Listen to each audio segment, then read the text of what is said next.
রাসূল করিম সাল্লাল্লাহু আলাইহি ওয়াসাল্লাম বলেন, হযরত আবু আইয়ুব আনসারী রাদিয়াল্লাহু তাআলা আনহু হতে বর্ণিত হাদিস, রাসূল বলেন, মান সামা রমাযান, যে ব্যক্তি মাহে রমাযানের রোজা রাখলো, থুম্মা আতবাহু সিত্তাম মিন শাওয়াল, অতঃপর শাওয়াল মাসের 6 রোজা রাখলো, ফাকানা কাসিয়ামিদ দাহর, আল্লাহ তাআলা তাকে গোটা 1 বছর রোজা রাখার ফজিলত তার আমলনামায় লিখে দিবেন।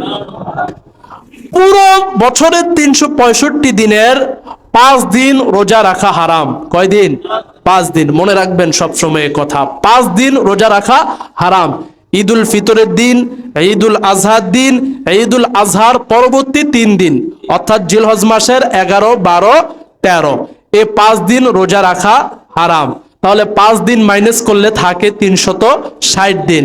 আপনি যদি মাহে রমজানের 30টা রোজা রাখেন, সেই সাথে যদি শাওয়াল মাসের 6 রোজাও রাখেন, তাহলে রোজা হলো কয়টা? মোট 36টা।